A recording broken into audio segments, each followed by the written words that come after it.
That's right. Here at Mowers and Blowers, we push them into the garage and they come out driving.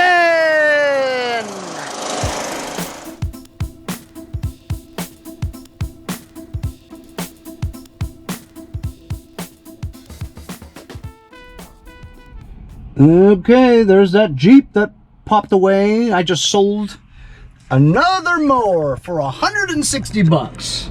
I didn't press record when I was selling it, but he just drove away. Anyway, good sale. Sold the same exact mower for the same exact price just the other day. It's the 6.75 Briggs Quantum engine, front self-propelled, big wheels in the back, no bag. So good deal, because that thing I wouldn't have gotten 160 last year for it, you know what I mean? Who knows, maybe I'll sell them a blower and a whacker in the future. Hey guys, how you doing? It's Henry at Mowers and Blowers. How about that, huh? I sold the same exact mower to another guy for the same exact price of 160. So thanks to Robert from Holbrook for giving me both of those things. Really made some money.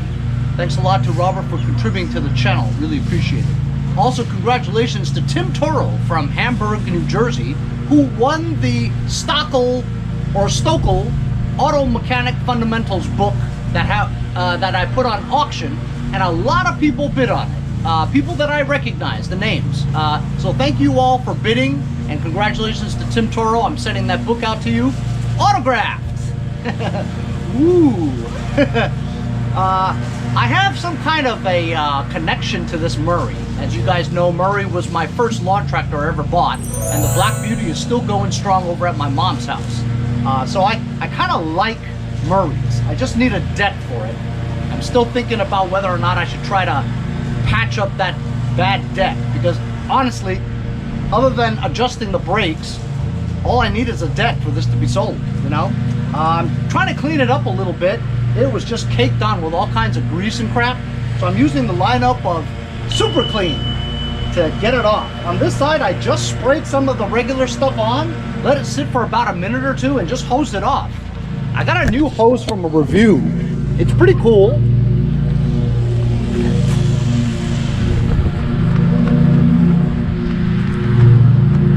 I have it over here. What happens is when you're done, you just pull on it and it retracts back in there again. So it's pretty cool.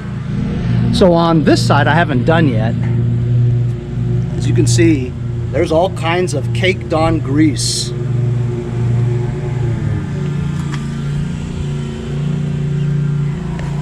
I'm just gonna super clean it. Also, a big thank you to Paul Stone and my buddy Gary from Huntington for donating some money to my son's baseball playoff trip.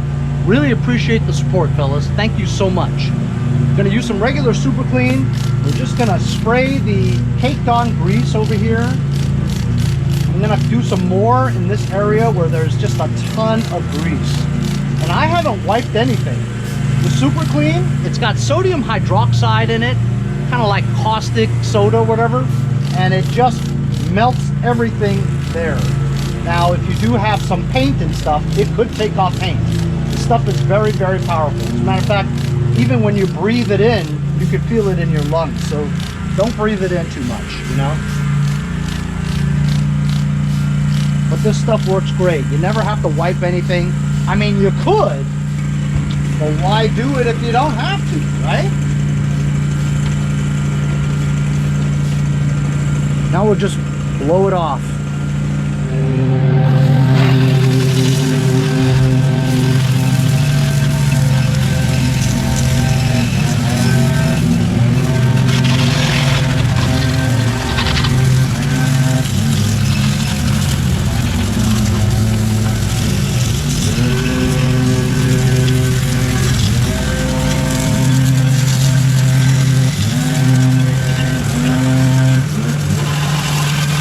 Pretty amazing.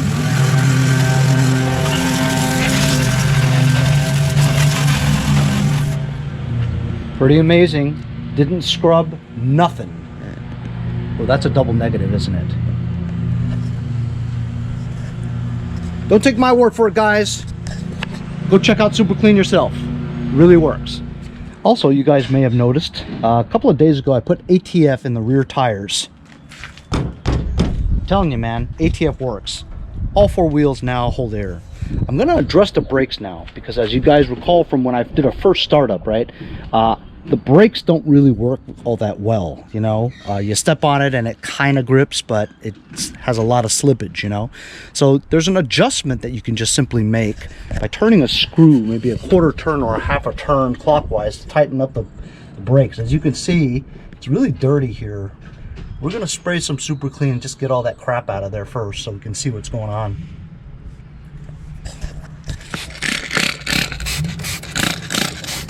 So much grease and crap in there, damn. Let's let this soak really well. Yes, I know you shouldn't be spraying the brakes, but it's not lubricant, it's cleaner. My hose doesn't really fit all the way, or reach.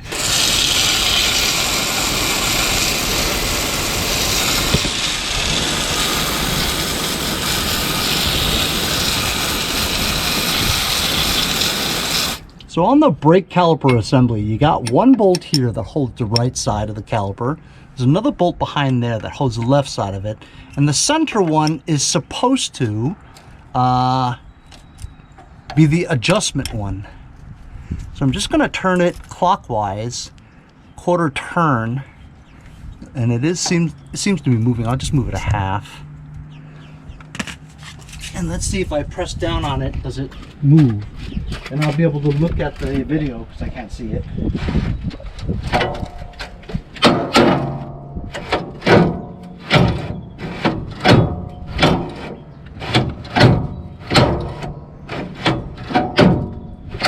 Okay, I moved the jack to the center, but it kind of pivots a little. So I want to start her up, right? And then give it a test, see if it works. Of course, I just washed the engine, so I'm not sure if it'll start or not. I always have issues like that, you know? Let's try starting it anyway. Choke.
I'm going to turn it another half a turn because it stops, but you could still see it slips a little. Yeah, I've tightened it all the way.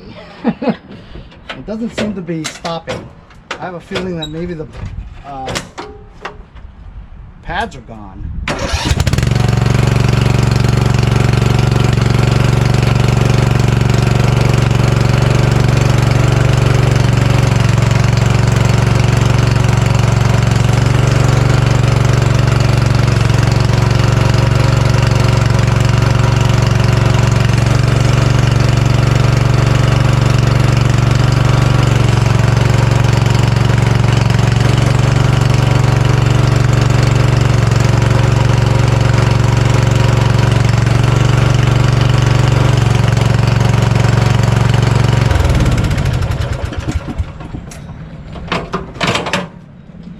Maybe it works.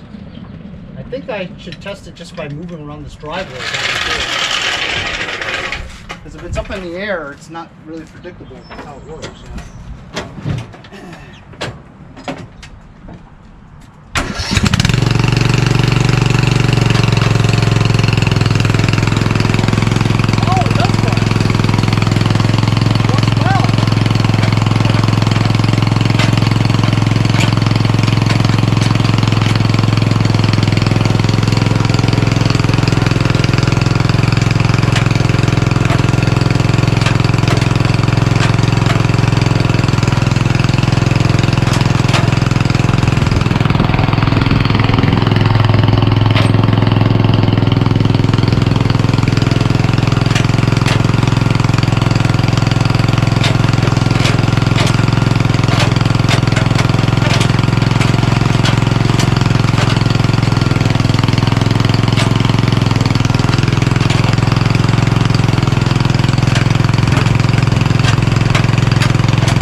The shifting's kind of hinky now.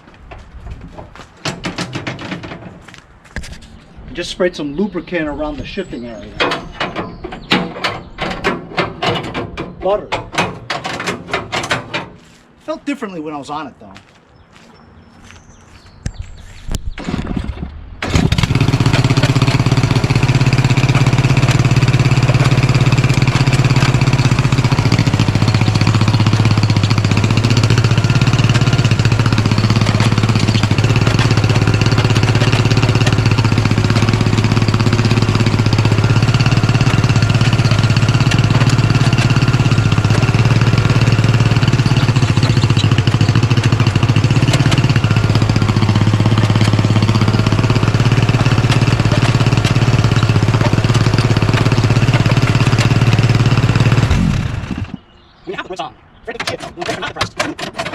Because in here, it's still the brakes.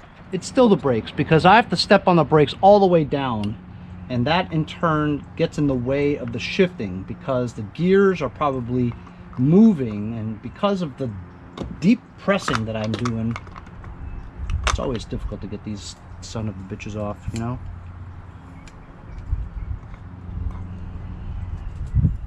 So I think that the brakes, we still have to look into it because it's at the limit, you know?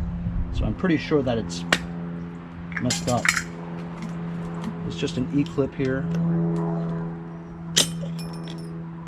Let's see if the wheel comes off. It's been sitting here for so long, it's probably fused onto the axle, which would suck. Woohoo! Whoever had this tractor last took care of it. They put anti-seize on the axle. Awesome. So here's what it looks like.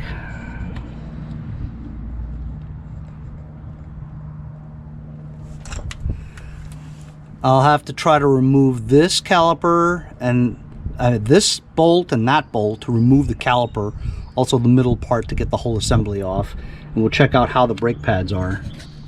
Oh, look at that angle, huh? Half inch, slowly.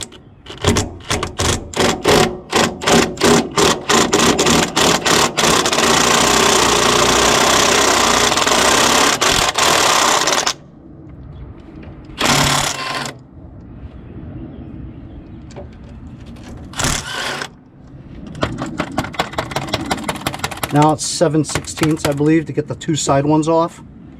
Oh, looks like it's well oiled, so I don't really think that there should be too much rust.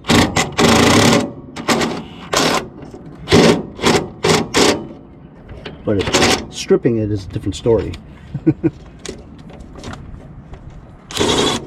Is it not 7/16? Can you believe it? 3/8. I think on the Craftsman's they're...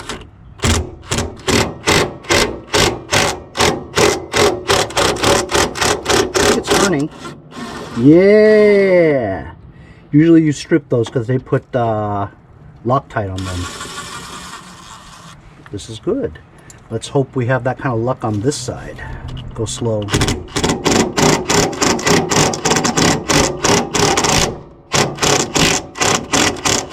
Yeah, successful removal of the brake caliper bolts. That's always a task. Oh, dirty, dirty. And here's one of the pads. That's good pad. Still a lot of meat on it. I have a feeling maybe the piston is stuck. That's what it is. It's not gripping on here. Let me clean this up a little. Yuck. Remove the rotor. I've never had a time where I could remove the rotor. And this way you can see the other side of the pad. There's a lot of crap here. I better clean this up a little.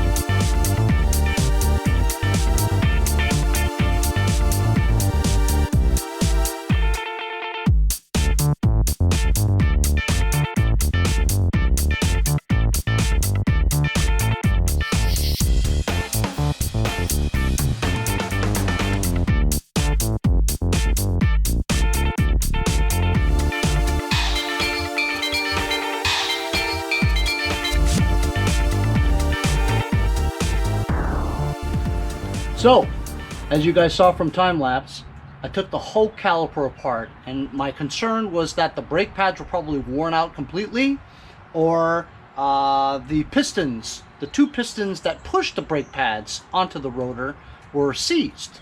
But as you saw, that thing was just coated with all kinds of grease. It took me a while to actually get the grease out of there, you know? But the pistons were moving freely. Both brake pads, the one in back of the rotor, the one in front of the rotor, were fine. Hardly used. The spring was a little rusty, you know? So I pulled it more tighter, right? So now the brake release goes better. And that was the issue, was that the brake release wasn't releasing well enough for the transmission to go. Because if it wasn't released properly, right, the tractor thinks it's still in gear, so it was hard to get it out of gear, you know what I mean? So that the spring of returning the brake pedal or clutch off of the pressure relieved it, and so then I put everything back and tightened it just perfectly so that when it's in neutral it'll roll, right? And then when you apply a little bit of breakage in gear, it'll stop. So we got the brakes taken care of. I'm very surprised, given the condition of this tractor, that the brake pads were actually good. Brake calipers were well oiled and lubricated, and I'm actually really starting to like this tractor. I just need a deck, you know, but cleaned it up today, adjusted the brakes, and I don't know what I'm going to do with it because it's going to be really difficult to get a deck for it. So I guess I'll try to park it in the backyard for now. I might try to work on that deck. Anyway, we'll see you guys next time on Mowers and Blowers.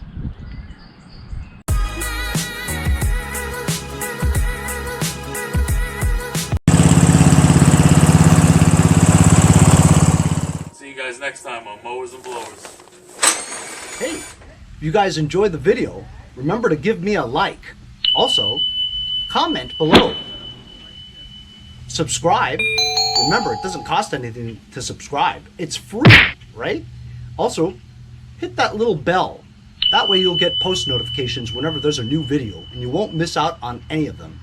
Remember to follow my Instagram and Facebook, as well as, if you'd like to donate $1 or $2, paypal.me/mowersandblowers. Really appreciate all the support. Also, to keep the videos coming every day, support the channel. Bye.